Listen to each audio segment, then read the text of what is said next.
Hey all, welcome to a demo of Mind Your Ink.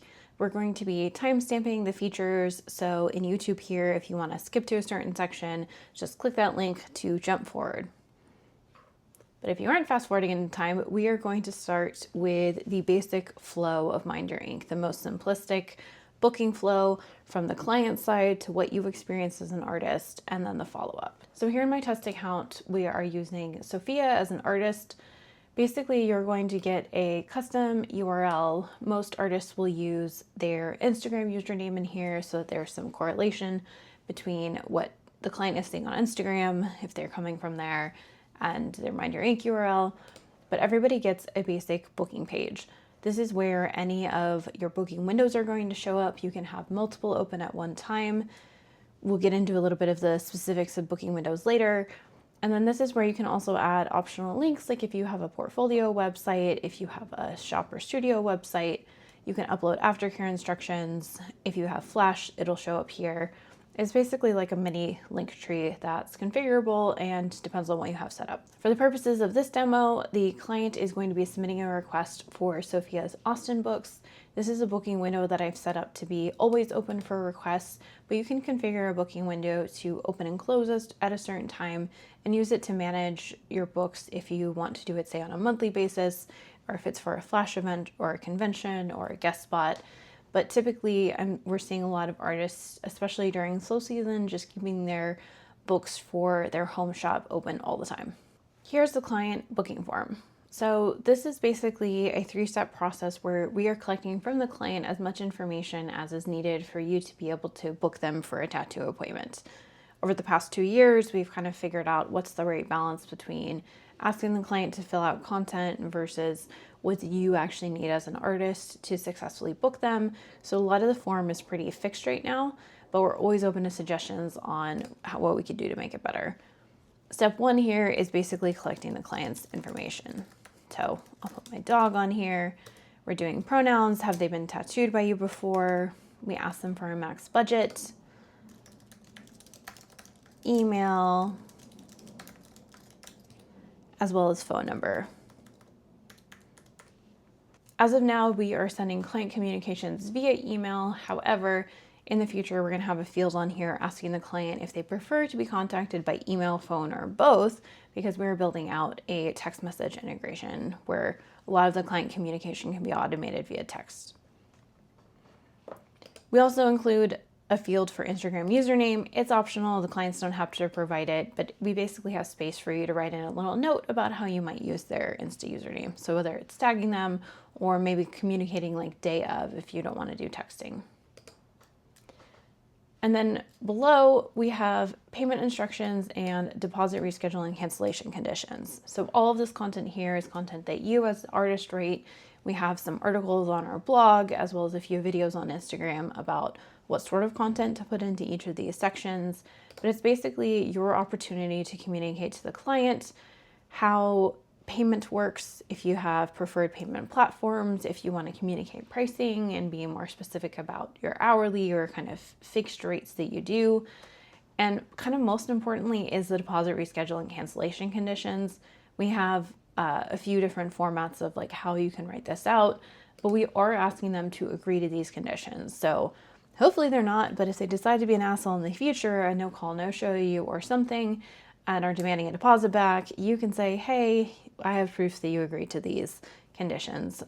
Sorry, that's not going to happen. And then the last thing that we do force them to agree to on this page is just their terms of service, privacy policy, and that they're over 18. This is mostly for like the web platform or collecting some sensitive information. And over 18 is we want to make sure that they are an adult and can get tattooed. On step 2 of the form, we are collecting the tattoo details. So this is where we are trying to figure out what does the client exactly want. Depending on your booking window, you can have it set up to be accepting Flash and or custom. So you could have a booking window that's just Flash. If they select custom versus Flash, it's really just changing the box that they have to write in their description of what they're looking for. So custom, they have a much larger space, and you can write in some custom content for the custom tattoo that's guiding them on what you're looking for in terms of description. For this one, I'm going to pretend that we're doing a flash of a Pokemon. We let them write in placement as well as an estimate on the width and the height. The color section is specific to you as an artist, depending on your art style. So you can have whatever color descriptors you would like in here. We have people go so specific as medieval woodcut style, red highlights, things like that. You can also have it single select as I'm showing here, or multi-select checkboxes if there's sort of layers that you can add onto with the color choices. And then for a reference image here, I have a Pokemon somewhere. We force them to upload at least one reference image. They can technically upload as many as they would like. We usually see more reference images uploaded for customs. If it's Flash, usually it's just the Flash piece if they're not using your Flash shop, and maybe a picture of like where on their body it's gonna go.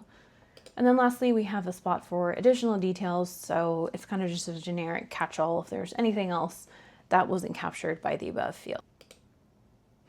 So for step 3 of the form, this is where Mind Your Ink is, I think, highly unique compared to a lot of the other booking platforms. We are allowing you as the artist to keep control of your calendar. So it's going to be up to you to decide the time and date that this client is going to get an appointment.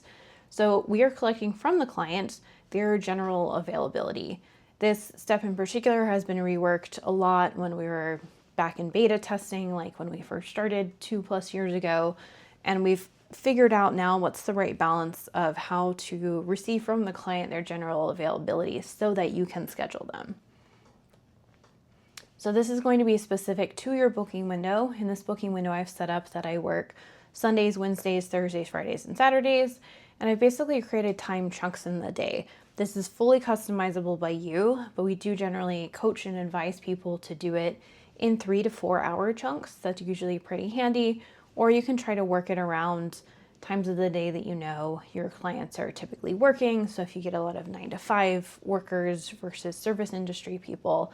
But we're basically just trying to make it really easy for the client to come in here and select what options in general work for them. So I'm going to pretend I work from 9 to 5, Monday through Friday. So I'm choosing all day Sunday, all day Saturday, and then kind of like the evening time slot for Wednesdays through Fridays.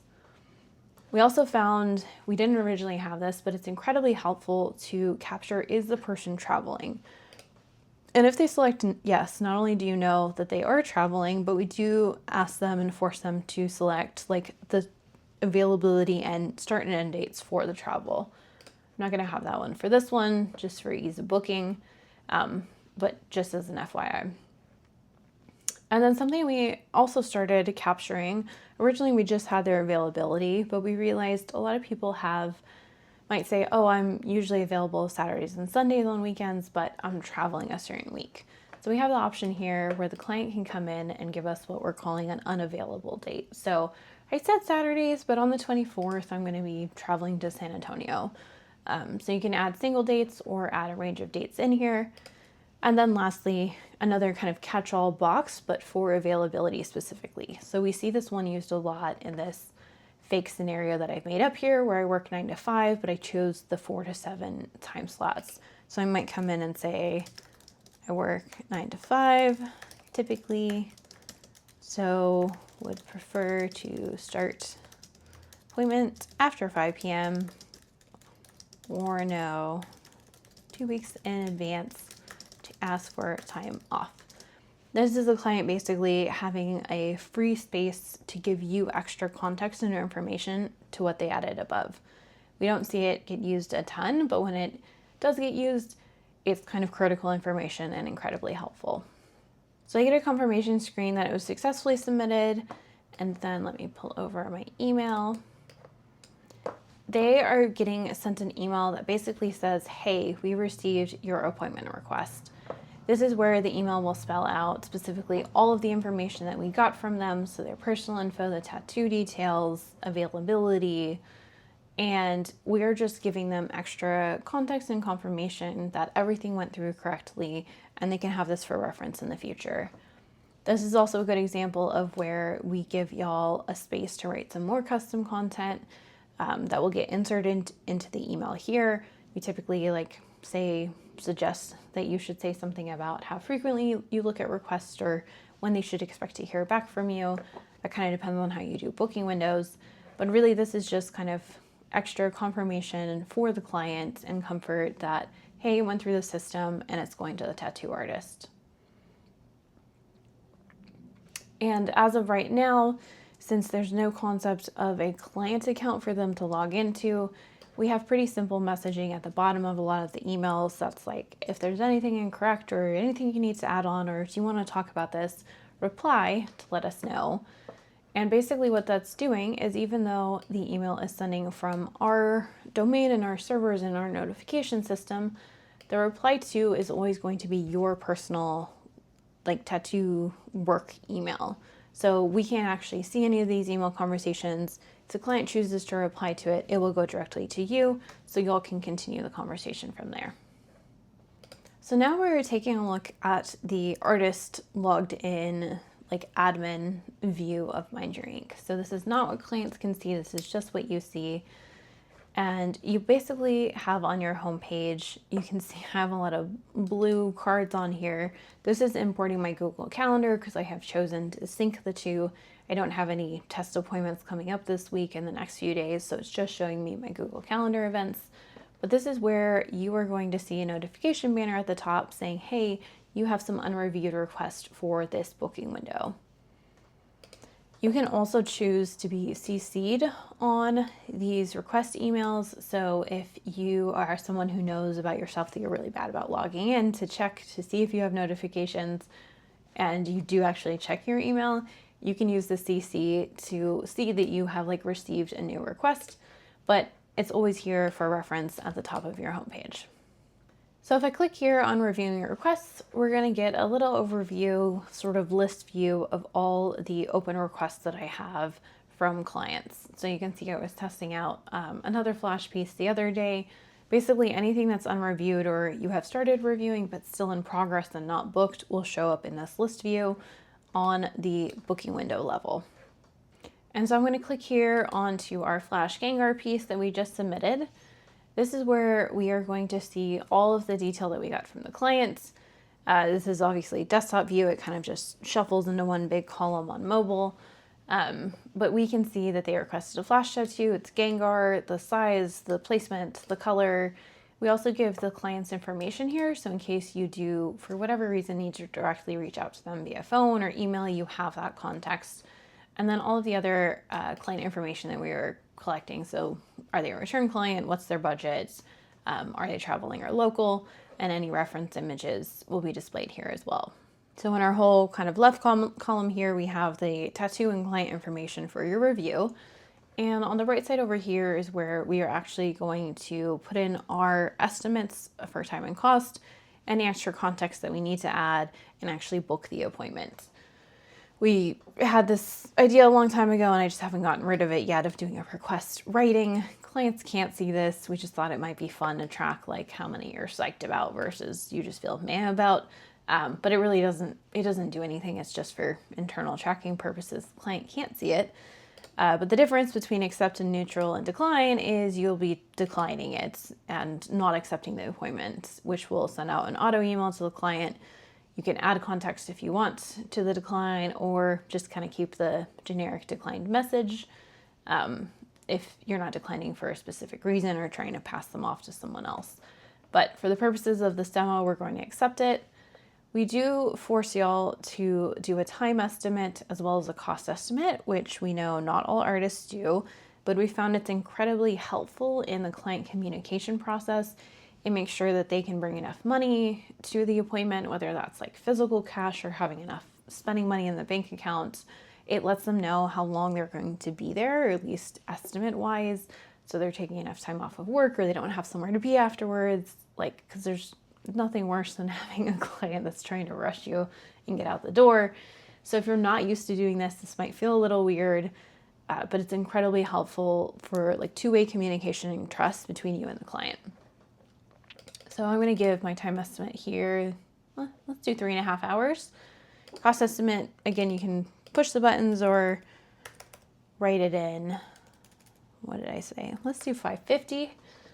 A few things that we've added in since we launched it when we were doing testing back in the day were some concepts of adding a condition. So this is to, again, try and minimize the back and forth so you don't have to go to email or start messaging with them. But we found that artists have situations where the client is asking for something, but they've gotten something a little bit wrong. So the example that I'll give here for an acceptance condition is the size needs to change. So I guess I did ask for it fairly big, but for whatever reason, I might say something like, we need to go a couple of inches larger, but it will still fit into your budget or something like that. We have some preset acceptance conditions that you can choose from. You can also just do an other and write in whatever you'd like. I'm going to use size as this example, but I'll show you in the email flow how this cuts down on some of the back and forth. Like in this scenario, basically the client has done everything right. It should work just fine. We don't technically know since we don't have a photo of the placement, but if they did provide that, you could even say, hey, I think it'll still fit. But you're giving them a little bit of extra context of but some small thing needs to be tweaked for us to be good to go. We also have a little concept of adding a note.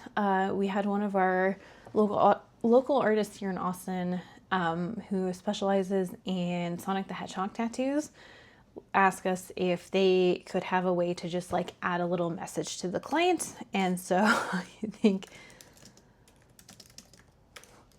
I can't type in talk. It was something along these lines. Basically, just wanted to communicate someone had actually asked for a Sonic the Hedgehog tattoo and they were super stoked about doing it. It's optional. It's basically a way for you to add a little bit of extra personal touch into the process. And then the last extra feature that we have added in around scheduling the appointments that was from artist feedback was the ability to waive the deposit. So if you are maybe tattooing a friend or a family member or another artist, if for whatever reason your judgment tells you to waive the deposit, if you select this box, it basically will skip over the entire deposit payment flow. So as soon as you book this, the client would get an email that says your appointment is accepted and confirmed and you're good to go. I'm not going to do that for the purpose of this flow, just because I want you to be able to see the typical deposit process, but you can choose to make them pay $0 but you can choose for them to skip the deposit. So here's where you are going to be actually scheduling a client based on their appointments, date and time availability. This is where you're getting those additional availability details that they've written in, but everything else in terms of their general availability and unavailable dates, we are putting within your little calendar scheduling widget here. I'm going to turn that off for now. I have it on studio mode. So if you had a booth that you were a part of, maybe you're sharing a booth with someone else, or you rent your booth out sometimes to guest artists, you can actually see that side-by-side visibility, but we're going to ignore that for now. So this little calendar widget here is almost like Google Calendar, if you're familiar with that, with being able to drag events around. The size of our little flash box here is based on me saying the time estimate's 3.5 hours. And it's showing here the client's availability. We're looking at Saturday, January 17th right now. Default's to the next day, and today it's Friday. And we're basically saying, hey, the client is available from 10 to 7.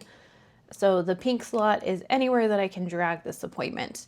You can technically drag the appointment outside of the client's availability. And if you do so, we will pop up a little warning and say, hey, the client's not available at 9:30. Are you sure you want to do this? But we are also not going to stop you.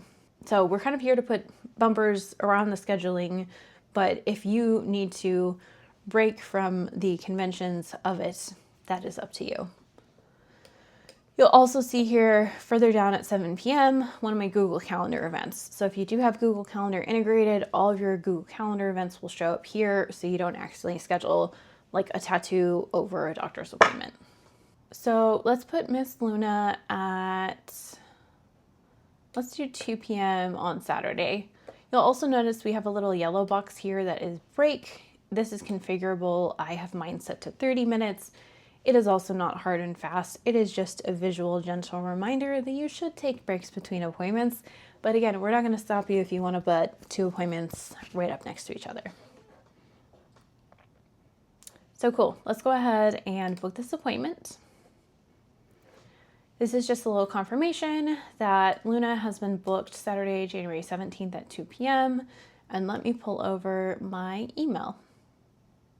So now in the client's email, they are basically going to see this, which says accepted pending deposit, appointment for Luna. This email is going to have pretty static content, but it still has a spot for you to write something a little bit custom in here. So if that's just you wanting to say you're excited for the appointment, or if you have deposit policies like you need to pay within 48 hours, that's your little spot to add some custom content in here. We try to emphasize as much as possible that it's accepted pending a deposit. Like, it is not reserved until you pay the deposit. This is part of our flow, is we assume that you as an artist have some sort of deposit policy that the client must pay to secure the spot. In this example here, you're just seeing a link to Venmo. We have the ability for y'all to put in as many links as you would like. So if you want to accept it via PayPal or Cash App or Square, Stripe, something else, you can add in links here if you have multiple options for the client to pay the deposit. And clicking on these links will just bump out to whatever URL you have for your profile on that payment platform. What I don't have shown here, which I can show later in the demo, is if you would like to integrate with Square.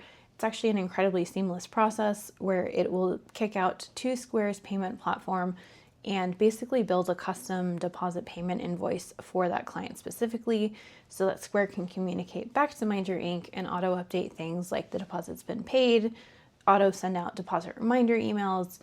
We don't have that integration for anything else right now. We'll be building that for Stripe in the future to make everything as seamless as possible. So if it's with something like Venmo, it just kicks out to the Venmo app. And then as we scroll down here, this is where you can see the acceptance condition as well as the note. So this whole yellow section is conditional. It only shows up if you add a note in here to the client or if you add an acceptance condition.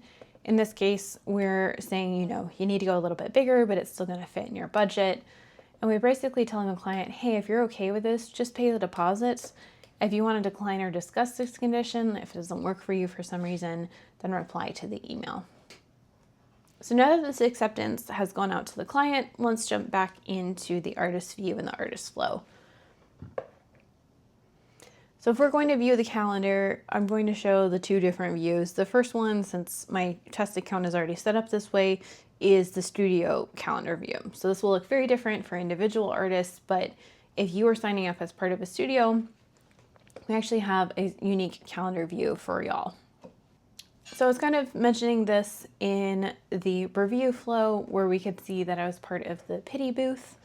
But when you are a studio, you can actually see at the week view everyone's calendars and be able to flip-flop that between week and day view. So in this scenario, I have Sarah and Seth set up on a cat booth so that they can compare calendars and make sure there's no overlap in this shared booth. And then I have my Sophia test account just at the pity booth.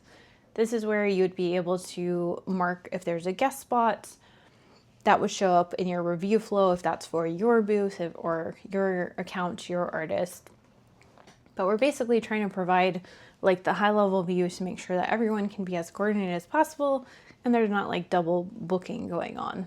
Okay, so for the sake of the demo, I took Sophia out of a studio so that you could see an individual artist calendar. So if you're not associated with a studio, you're not trying to coordinate with other people and other calendars, your calendar view is much more simplistic. You're seeing a lot of blue here because I've got a lot of Google Calendar stuff going on and not as many test appointments on my test account.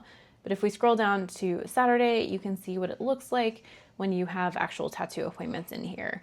So we're kind of flagging for you what's the time, the client name, is it flash or custom with a little description, and then what the deposit status is.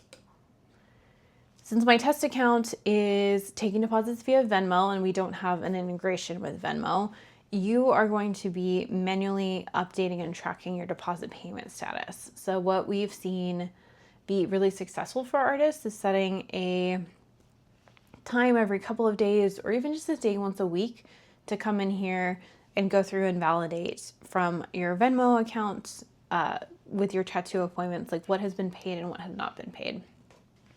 This appointment detail view is also where you'll come in and make any appointment edits if you need to change the time and date, add some additional info to the tattoo, change client details, cancel the appointment, edit any of the estimates. Basically, if you need to manage the appointment, it's going to be on this page. For the deposit flow, if I come in here, I have the ability to either mark the deposit as paid or send a deposit reminder. So deposit reminders can be really helpful if maybe it's been a couple of days, if you don't have a policy of paying within 48 hours, but you like want to nudge someone, maybe they didn't see the first email or just need a little extra push, you can hit the deposit reminder button, and then it will send out this email to the client. It's much shorter than the other one, but it's basically just saying, hey, you need to pay your deposit. Appointment has been accepted, but it's not confirmed until you pay it, and then listing out your deposit payment links, as well as the appointment details, location, time estimate, cost estimate, deposit policy. A lot shorter than the original acceptance email. It's really meant to be a very specific nudge of, hey, you need to go pay your deposit. So if we go back to appointment details and the client has paid the deposit, you see it come through in Venmo, you're going to want to come in here and mark it as paid. And when you mark it as paid, it's basically going to send out a deposit received email. So on the client side, it looks like this. It says deposit received and your appointment is reserved. It reiterates the time and date and says that it's, confirmed for your flash or custom request. It's going to list out your full location address, reiterate time estimate, cost estimate, and cancellation policy. And basically this is letting the client know we are good to go.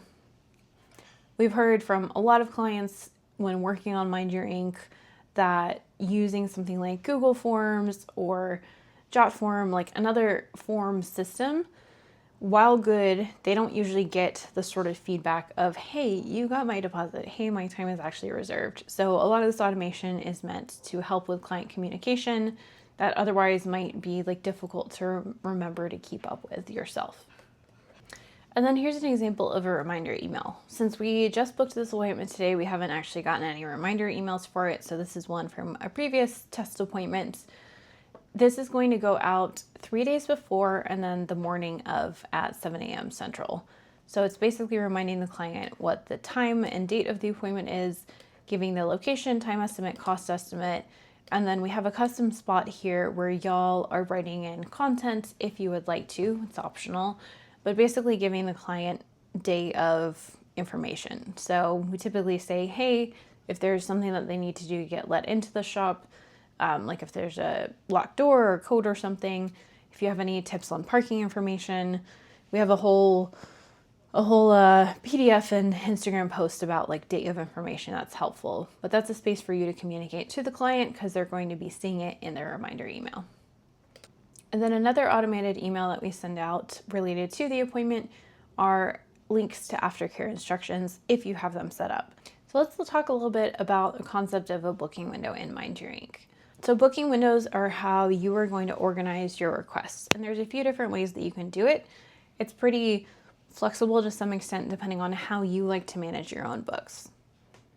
In my test example here, I have one for like my home booking, which is Austin, that is just continuously open. It's basically open at any point. A client can submit a request at any time, and it's for my home shop. In the Past tab, I have an example of a flash day booking window that is now closed. So this one specifically had an open and close date and concept and a very like narrow appointment window that it was booking for.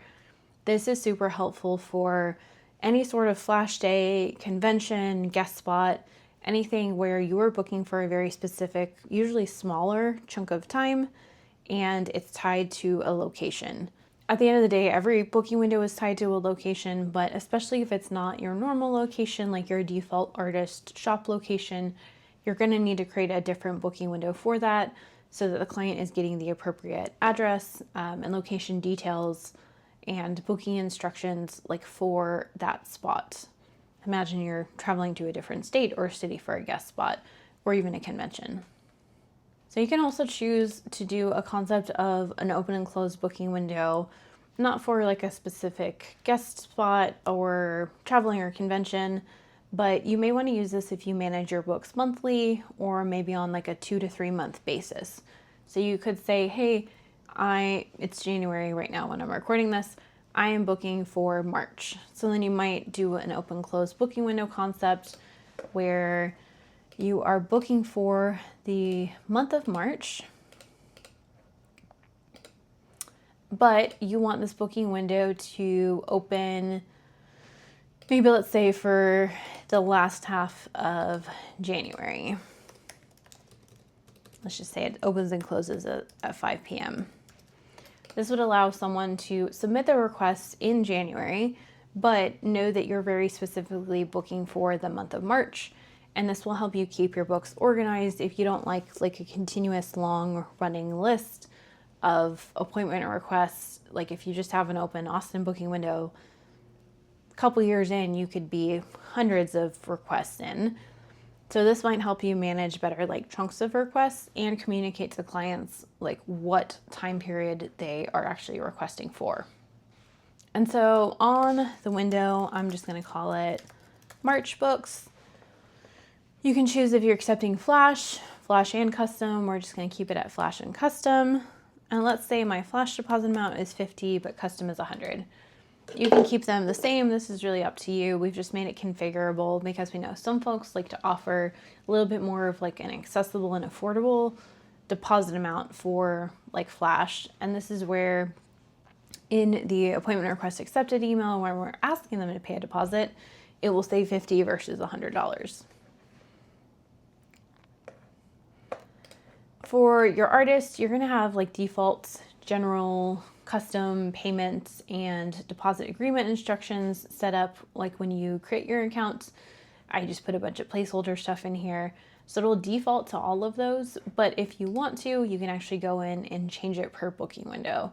So you might come in here and say like, hey, since this is a guest spot, my like deposit reschedule cancellation policy is I need 4 weeks in advance instead of 2 or something like that.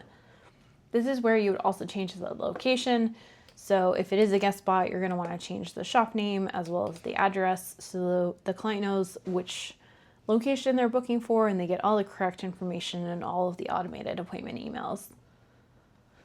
You can also change per booking window the client notification content. Again, this is all by default, like you've set this up when you create your account. This is what's being auto inserted into the emails that they're getting. But if you want to change it for a booking window in particular, you can.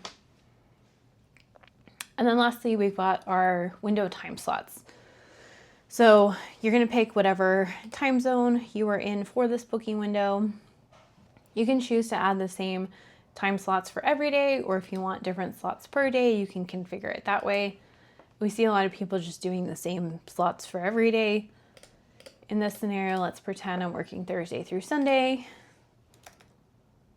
And this is where we do highly recommend, depending on your working hours,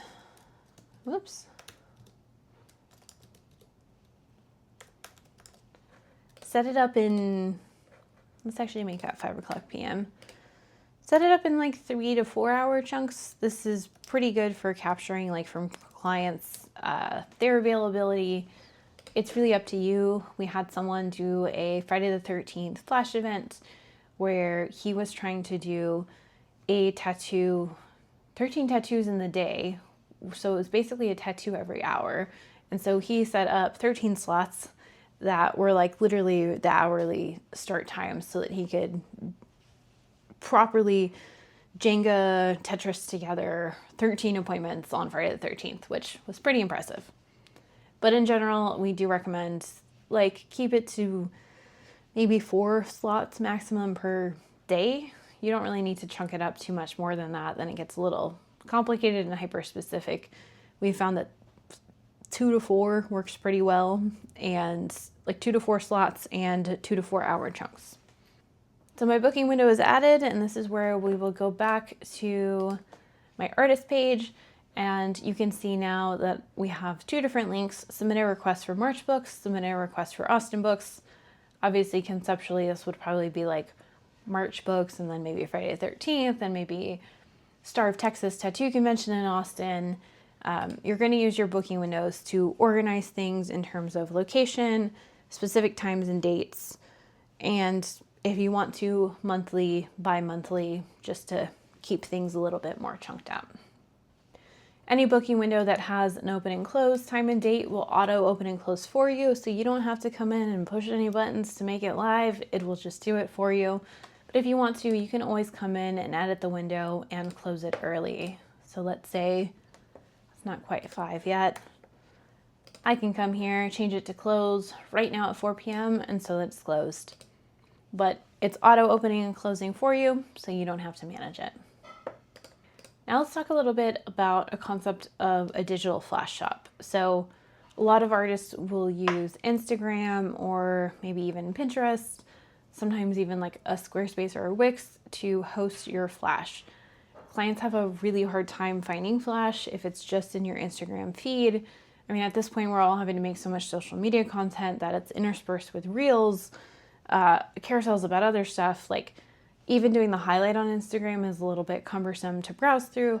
So we've created a concept of a digital flash shop. So if you have this feature turned on, there will be a link on your artist page that says basically browse flash shop. And when a client accesses that, they can see all of your flash that is available to book currently. So each piece of flash has a concept of being repeatable or one time only. Each piece of flash is also associated with a booking window or multiple booking windows. So you might have some flash that's just for Friday the 13th. You can associate that specifically with your Friday the 13th booking window. So after that booking window has passed, that flash is no longer available for someone to book. When they click on a piece of flash, they are going to get, again, the details, is it repeatable or not, as well as a size range. We do have you as an artist set up like what's the min and max sizes for it. We are also giving clients an estimated time range and a total cost range. If you want, you can just do the minimum time and minimum cost. We don't force you to put the maximum, but it is helpful to kind of give clients like a range, even if it's a large one. Each piece of flash will also be associated with a location or multiple if it's associated with multiple booking windows. And the client can like click on this to actually see the booking window details. So your instructions, your payment, your deposit, reschedule, all that good stuff. And this digital flash shop is really just cutting down the steps for the client request flow. It's basically replacing step 2 of the form. So on here, on this example, we are still asking for a placement. There are color options for the client to choose from. We're asking what size they think they would like it as. And then optionally, they can put in some reference images if they want to. When they click on request appointment, it basically goes through the same form, but it's just the steps 1 and 3 from their typical form, which is the client information and then availability info. So you are still getting all of the same information from the flash piece in your flash shop that you would from them filling out a normal form. It's just a little bit faster for them because they can actually see the piece of flash. A lot of these details are set up front and they're filling out a lot less information. On your end, when you are managing your flash shop, there's a few different like states and configurations for each piece of flash. So you can see in my flash shop here, there's the ability to unpublish a piece of flash or mark it as sold out. You'll also see as I scroll, some of these pieces of flash are not actually showing up like within my flash shop here because the booking window has been closed, so it's not currently bookable. So even though I didn't come in here and unpublish it, because that booking window is not available, I set it to Halloween flash day, where in January, way past Halloween, a client can't see it and go and book it. But if you want to, you can go ahead and just come in and unpublish a piece of flash. When you unpublish it, then it's no longer shown to a client. You can also come in here and say a piece of flash was repeatable, but then you decided you only want to do it once. You could come in here and manually mark it as sold out.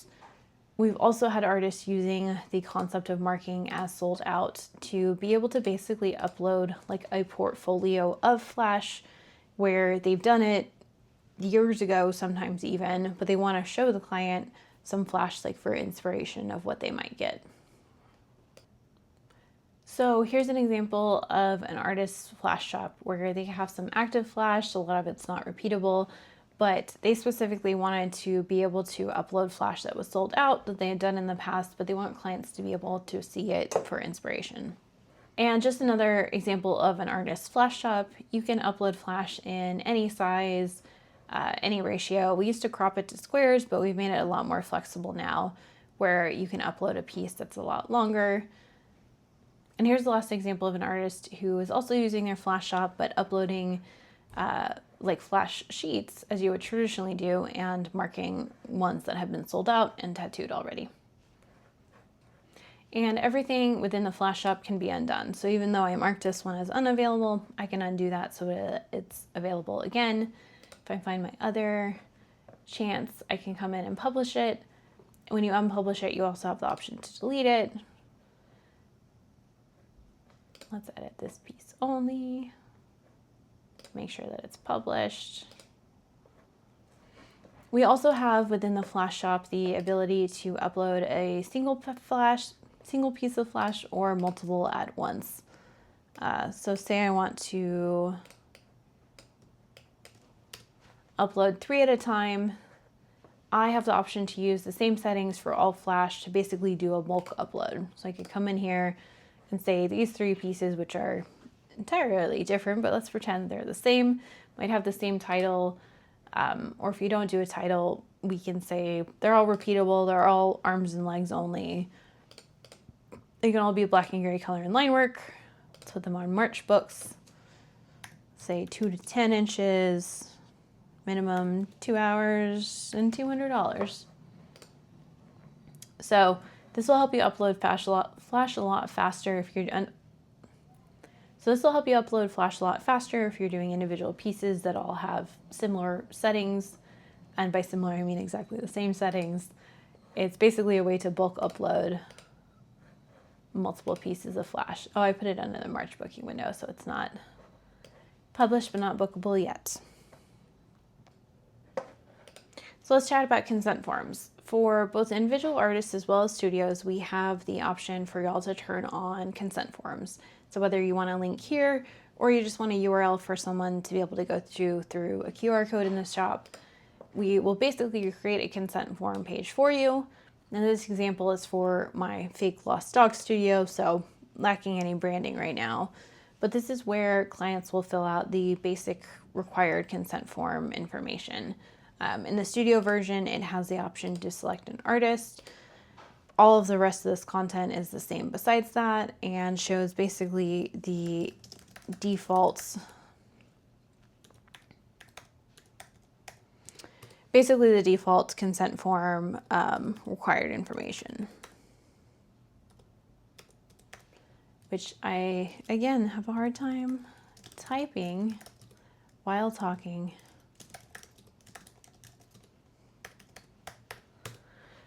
So we're collecting the client's information, we're collecting their address, signature, as well as we do force them to upload 2 photos of their ID. So pretty easy. Then within your Mind Your Ink, you will see your consent forms. So if you're an artist, this would just say your consent forms. I have my test account connected to a studio. So in this view, we are seeing all of the studio's consent forms. We can see the completed ones. We can see, was it submitted through individual artist or was it while they were with the studio? You can add artist notes in here. So if it is a consent form for you as the artist, you can't edit other people's. You can add notes about like skin reaction, allergies, anything that you want to add here about the client's appointment, as well as inks that have been used. And then those will all be stored on the individual consent forms. The studio consent form and normal artist consent form has a print-friendly version where this should use as little ink as possible besides the ID images. But the actual consent form view here. You can print it out, store it, you can download it. We also have the ability for you to download all of them. And similar to using another system to try and do a consent form, we have the ability for you to add custom questions. So if you want to come in and maybe let's say, I have not been exposed to COVID in the past 2 weeks. You want to make that into a checkbox and make the question required. If we add the custom question and then go back to our consent form, that gets added in right under all of the client's information. So any of your custom questions are added into here and will be captured as part of your consent form. You can add basically a single checkbox, have a radio button group of options to choose from, have a checkbox group of options, or just have a general text input. So you might ask something like, do you have any known allergies? Answer any if none, and then require that question. Or actually, you can make it optional and not require it. So then someone only fills it out if they do have allergies. But this basically allows y'all to customize the consent form as much as you would like to capture all the information that's important to you, as well as what is on the most basic level legally required. There are probably 10 different things that I have forgotten to go over in this demo video, but did not want it to get too long. It's already long. I hope that you are using YouTube's little link skip things, footnotes, whatever they're called, skip around and find the features that are important to you. Or if you watch the whole damn thing, thank you so much.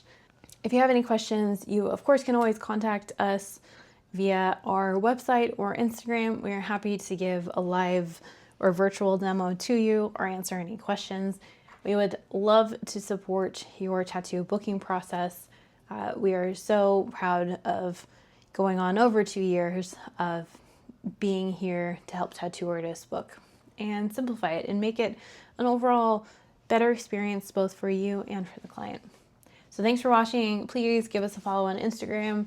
The support would be much appreciated as a small tech business trying to make it in the tattoo world, and we'll see you on the internet.